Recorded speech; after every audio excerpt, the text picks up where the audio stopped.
Gujarat technological university के 14वें दीक्षांत समारोह में हमारे बीच में प्रदेश के उच्च एवं तकनीकी शिक्षा मंत्री, ऊर्जावान विद्वान नेता आदरणीय ऋषिकेश भाई पटेल जी, आदरणीय श्री जयंत भाई पाटिल जी, निदेशक एवं उपाध्यक्ष एल&टी आदरणीय श्रीमती सुनैना तोमर जी, अतिरिक्त मुख्य सचिव उच्च एवं तकनीकी शिक्षा विभाग गुजरात, इस यूनिवर्सिटी की कुलपति आदरणीय डॉक्टर राजुल गज्जर जी, कुल सचिव माननीय श्री डॉक्टर के.एन. खैर जी, मैनेजमेंट बोर्ड के सदस्य श्री राजू भाई शाह जी, विभिन्न विद्या शाखाओं के अध्यक्ष, व्यवस्थापक समिति के सदस्य, फैकल्टी मेंबर्स, अभिभावकगण, पत्रकार बंधुओं, विद्यार्थियों, देवी और सज्जनों, आज सौभाग्य की बात है कि गुजरात टेक्निकल यूनिवर्सिटी GTU, जिसका 14वां कॉन्वोकेशन कार्यक्रम आपके बीच में चल रहा है, और मेरे से पहले आदरणीय कुलपति महोदया ने, उन्हीं के साथ पाटिल साहब ने, और अभी अंत में आदरणीय मंत्री जी ने बहुत सुंदर, सारगर्भित और यूनिवर्सिटी से जुड़े हुए आप सब के लिए क्या उपदेश होने चाहिए, उन सब की विस्तृत जानकारी दी। आपकी यूनिवर्सिटी थोड़े काल में कैसे प्रगति, विकास और उन्नति की ओर बढ़ रही है, उसने कितनी उपलब्धियां इस थोड़े काल में की है, इसके पीछे हमारी सभी फैकल्टी मेंबर्स, यहाँ के व्यवस्थापक और छात्र छात्राओं का, इसका पूरा का पूरा उन्हीं को श्रेय जाता है। आदरणीय ऋषिकेश भाई पटेल जी और पाटिल साहब ने बहुत गंभीर और वो चर्चा की जो हम सबको प्रेरणा देने वाली, भारत के अतीत गौरव का दर्शन कराने वाली। प्रिय विद्यार्थियों, यह जो दीक्षांत समारोह होता है, ये बहुत गंभीर काल होता है। आपने कई कई वर्ष यहाँ पर पढ़ने में लगाए, गुरुजनों के सानिध्य में समय व्यतीत किया, आज आपको डिग्रियां मिल रही, इनको लेकर के आप कार्य क्षेत्र में जाएंगे। गुरुओं ने आपके साथ जो परिश्रम किया है, उनकी भी आपसे अपेक्षाएं जुड़ी हुई हैं। जिन माता पिता ने स्वयं अभावों में रहकर आपको इतनी बढ़िया शिक्षा दिलाई है, उन माता पिता की भी आपसे अपेक्षाएं हैं। जिस समाज का अन्न जल खाकर के हम बड़े हुए हैं, उस समाज की भी हमारे से अपेक्षाएं हैं, और जिस राष्ट्र के प्रति हमारा एक जिम्मेदार पूर्ण दायित्व होना चाहिए, वो राष्ट्र भी आपसे बहुत बड़ी अपेक्षाएं रखे हुए। आज का दिन आपको यूनिवर्सिटी द्वारा एक जिम्मेदार नागरिक बनाकर के भेजने का। ऐसा व्यक्ति जो पूरी ईमानदारी के साथ, पूरी लगन और निष्ठा के साथ, पैशन और समर्पण के साथ वो काम करे जिससे आपके कुल का गौरव बढ़े, समाज में आपकी प्रतिष्ठा बढ़े और भारत का वैभव बढ़े। यदि आप इस डिग्री लेने के बाद इस प्रकार की सोच को लेकर के बाहर जाएंगे, तो आपके गुरुजन और यूनिवर्सिटी को भी बहुत बड़ा गौरव और गर्व होगा।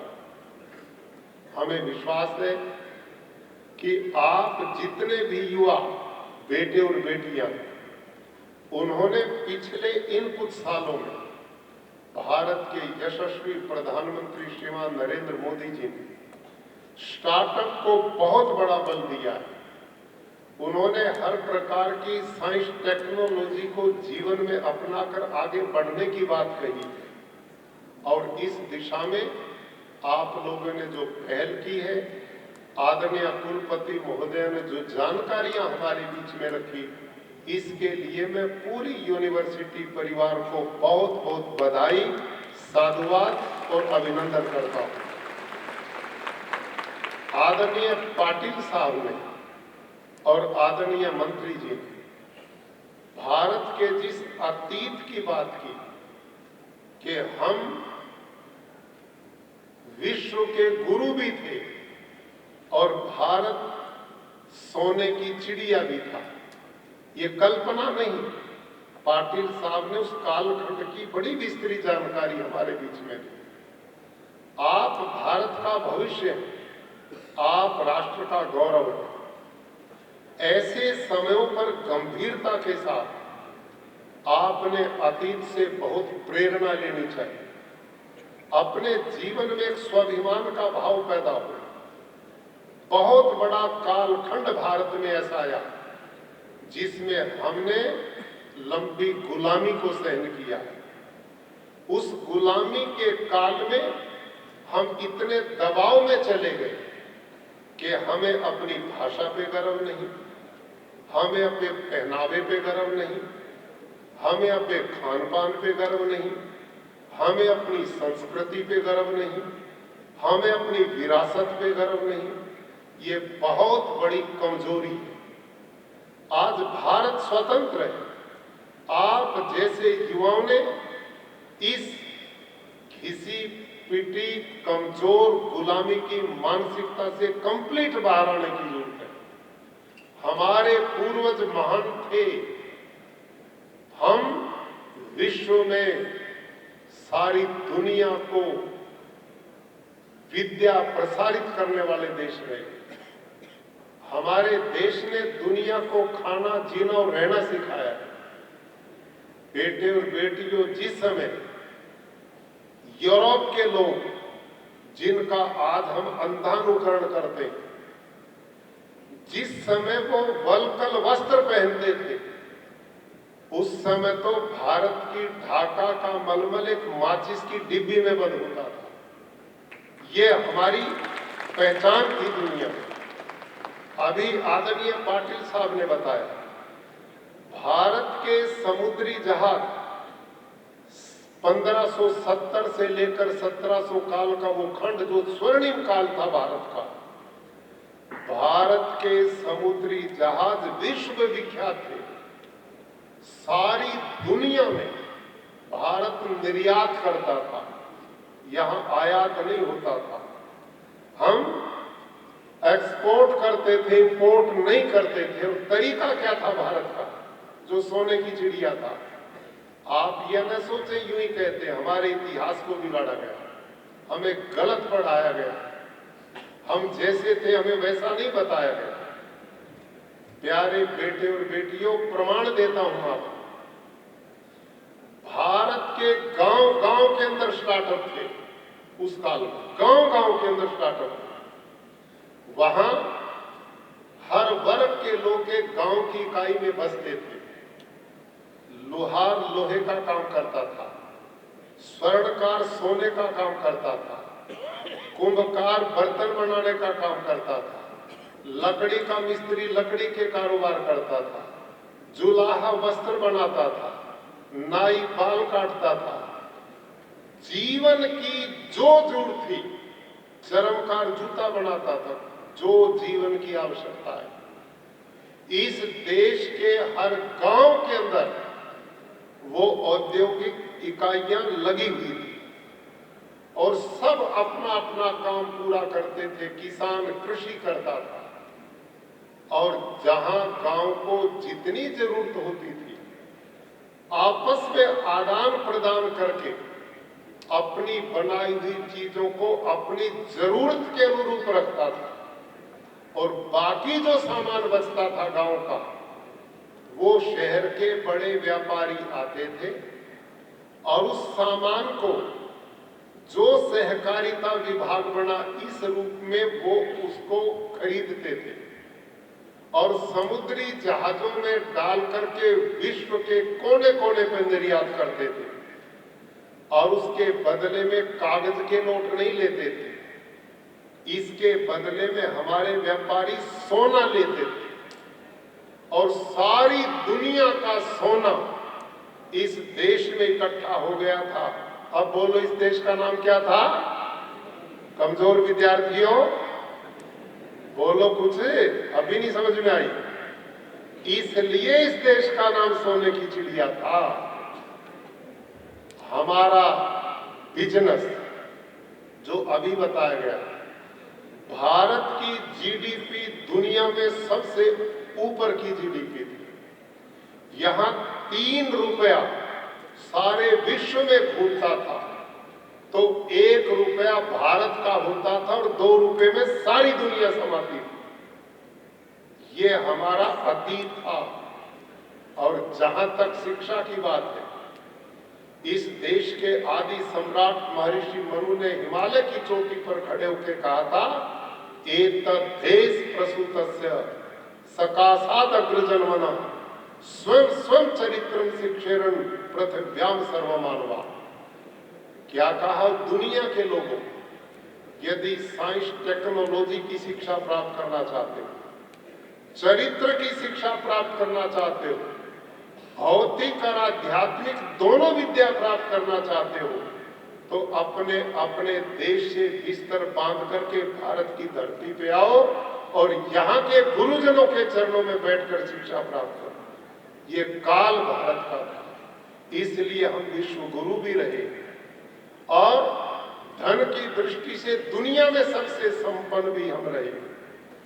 आज आप सब विद्यार्थी जिनको डिग्रियां मिल रही, उन सबको मैं बहुत बहुत बधाई देता हूं, साधुवाद देता हूं। आपके पूज्य माता पिता को भी बधाई देता हूं और गुरुजनों को भी बधाई देता हूं, जिनके परिश्रम से, मेहनत से आप सबने आज डिग्रियां प्राप्त की है। इन डिग्रियों को लेकर अंतिम एक बात मैं कहूंगा, आज हमारे पास सब कुछ हो रहा है, बड़े बड़े भवन भी बन रहे हैं, गगनचुंबी, और आप लोगों ने टेक्नोलॉजी के द्वारा बहुत बड़ा आविष्कार किए। एक जमाना था जब प्रकाश करने के लिए आदमी मिट्टी का दिया जलाता था, जब यात्राओं को तय करने के लिए बैलगाड़ी, घोड़ा गाड़ी पर चढ़ता था, जिन यात्राओं को करने में महीनों लगते थे, आज मिनट और घंटों में काम हो जाता है। आज आपने प्रकृति पर बहुत बड़ी विजय प्राप्त की, से इनकार नहीं किया जा सकता, लेकिन मानवता की दृष्टि से, इंसानियत की दृष्टि से, जीवन मूल्यों की दृष्टि से यदि हम अपने अतीत महापुरुष ऋषियों की परंपरा को छोड़ जाएंगे तो ये टेक्नोलॉजी विकास बहुत लंबे समय सुख का साधन नहीं हो सकता। ये सुख देता, इसे इनकार नहीं है, लेकिन इसका सुख तभी ज्यादा होगा जब इंसान में अहिंसा हो, सत्य हो, अस्तेय हो, ब्रह्मचर्य हो, अपरिग्रह हो, शौच हो, संतोष हो, तप हो, स्वाध्याय हो। ये जीवन के मर्म जब तक नहीं होंगे, यह मनुष्य को शांति नहीं दे सकते। भाइयों और बहनों, मैं कई बार सोचता हूं, ओसामा बिन लादेन के पास डिग्री छोटी नहीं थी, अपने समय का रावण भी कम पढ़ा लिखा नहीं था, कंस भी बहुत बलवान पढ़ा लिखा राजा था, जिसने 400 राजाओं को बंदी बना करके रखा हुआ था। यदि इस विद्या की डिग्रियों के साथ मानवता, इंसानियत साथ चलती है तो हम स्वयं भी सुखी रहेंगे और यह संसार भी सुखी होगा। यदि ये विचार नहीं होंगे तो फिर ये जो यूक्रेन और रूस में चल रहा है और अन्य देशों में जो इजराइल और फिलिस्तीन में अभियान चल रहा था, ये चलते रहेंगे और ये जीवन के सुख का आधार नहीं होगा। जीवन के सुख का आधार मानवीय मूल्य है। हम प्राणी मात्र में अपने आप को देखने की योग्यता रखें, दूसरे के दुख के आंसुओं को अपनी आंखों से बहाने की योग्यता रखें, दूसरे के हृदय के स्पंदन को अपने अंदर अनुभव करने की योग्यता पैदा करें। यदि ये मानव भाव है, इंसानियत है, सत्य और अहिंसा जीवन के ये परम तत्व मेरे और आपके पास है, तो हम एक बढ़िया समाज का निर्माण करेंगे। और प्राचीन भारत में भारत के गौरव का कारण यही था कि वो धनपति भी थे लेकिन अध्यात्मवादी भी थे। वो भौतिकवाद से विरोध नहीं करते थे, उसका भी पालन करते थे, लेकिन इंसानियत, मानवता और धर्म उनके जीवन का अभिन्न अंग था।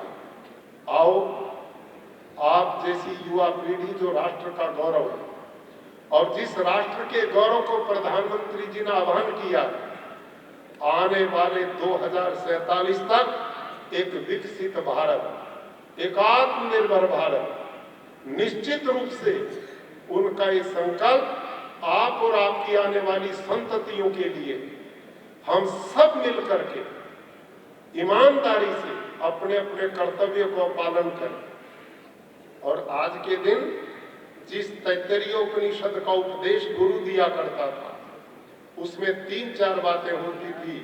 सत्यम वद, धर्मम च, स्वाध्यायनमा प्रमदय, स्वाध्याय प्रवचनाभ्याम न प्रमदितव्यम, मातृदेवो भव, पितृदेवो भव, आचार्य देवो भव, एष आदेश एष उपदेश, यान्यस्माकं सुचरितानि तानि त्वयोपास्यानि नो इतराणि। इस देश के गुरु ये उपदेश देकर अपने विद्यार्थी को भेजते थे, बेटे जहां भी रहो सत्य का आचरण करना, जहां भी रहो धर्म का पालन करना, यानी कि कर्तव्य का पालन करना, अपनी विद्या को बढ़ाते रहना और बढ़ा करके अपने तक मत रखना, अपनी विद्या को मानवता के कल्याण के लिए, विश्व की भलाई के लिए परिष्कृत करके बांटते रहना। आपकी ये विद्या सबका कल्याण करने वाली है। आपने अपनी टेक्नोलॉजी, साइंस जो पढ़ी है, इसका विस्तार होता रहना चाहिए। और कितनी बड़ी उपमा उस समय के ऋषि जिन्होंने उपनिषदों में गाई थी, पर्जन्यो अभिवर्षतु, कि जैसे पर्जन्य कहते बादल को, जैसे बादल समुद्र के खारे पानी को मीठा बना करके उठाता और उसको वहां बरसाता जहां उसकी जरूरत होती है। मेरे प्यारे बच्चों, समुद्र में वर्षा होती रहे उसका कोई मतलब नहीं होता, मरुस्थल में वर्षा होती तो उसका मतलब होता। तो आप दुनिया के मरुस्थल को समाप्त करने का काम, आप अपनी विद्या को उनको बांटो जिनको उसकी जरूरत है। अपने देश को विकसित भारत बनाओ, अपने राष्ट्र को आत्मनिर्भर भारत बनाओ। हम पढ़ते लिखते, मेहनत हमारे गुरुजन करते हैं, धन हमारी सरकारें खर्च करती हैं और हमारी प्रतिभाएं विदेशों में चली जाती हैं। ये भाव अब कमजोर करने की जरूरत है। अब प्रतिभाओं के लिए भारत में प्लेटफार्म तेजी से विकसित हो रहा है। ऐसी प्रतिभाएं जिनमें राष्ट्र का भाव पैदा है, वो अपने देश को हर क्षेत्र में आगे बढ़ाने के लिए आप यहीं पर अपनी सेवाएं देंगे तो ये राष्ट्र के प्रति आपका ऋण पूर्ण होगा। इन्हीं शब्दों के साथ आप सबके प्रति मैं पुनः शुभकामनाएं देते हुए सबका अभिनंदन करता हूं। धन्यवाद।